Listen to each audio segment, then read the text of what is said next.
আসসালামু আলাইকুম। বাংলাদেশ থেকে মালয়েশিয়ায় শ্রমিক যাবে বিনা খরচে। নিয়োগকর্তারাই বহন করবেন সব খরচ। পাসপোর্ট, ভিসা, মেডিকেল চেকআপ থেকে শুরু করে উড়োজাহাজ ভাড়া পর্যন্ত। ইউআরপি নামে নতুন কৃত্রিম বুদ্ধিমত্তা সিস্টেমের মাধ্যমে শ্রমিক নিয়োগ হবে, যেখানে কোনো সিন্ডিকেট বা দালালের স্থান থাকবে না।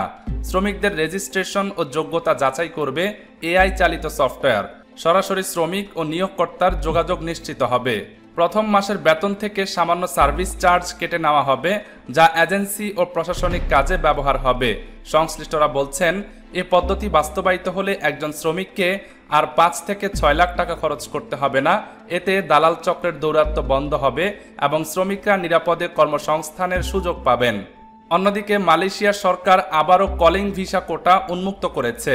কৃষি, বাগান, খনি, রেস্তোরাঁ, সিকিউরিটি, ক্লিনিং সহ 13টি খাতে 24.5 লাখের বেশি বিদেশি শ্রমিক নিয়োগ দেওয়া হবে, তবে আবেদন করবে কেবল অনুমোদিত অফিসিয়াল এজেন্সি।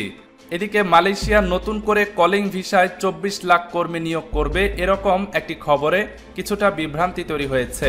কুয়ালালামপুরে নিযুক্ত বাংলাদেশ হাই কমিশনার বলেছেন, 24 লাখ কলিং ভিসার খবরটি পুরোপুরি সঠিক নয়। প্রকৃত ঘটনা হচ্ছে, মালয়েশিয়ায় মোট জনসংখ্যার 15% পর্যন্ত বিদেশি শ্রমিক নিয়োগ করে থাকে।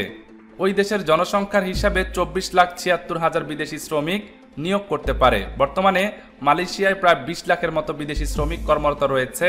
তাদের সংখ্যা বাদ দিলে 4.5 লাখের মতো বিদেশি শ্রমিক সোর্স কান্ট্রিগুলো থেকে নেওয়ার সুযোগ থাকে।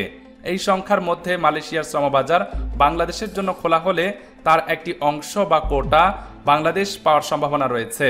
জনশক্তি রপ্তানি সংশ্লিষ্টদের মতে ওই সংখ্যা বছরে 2 থেকে 2.5 লাখ পর্যন্ত হতে পারে।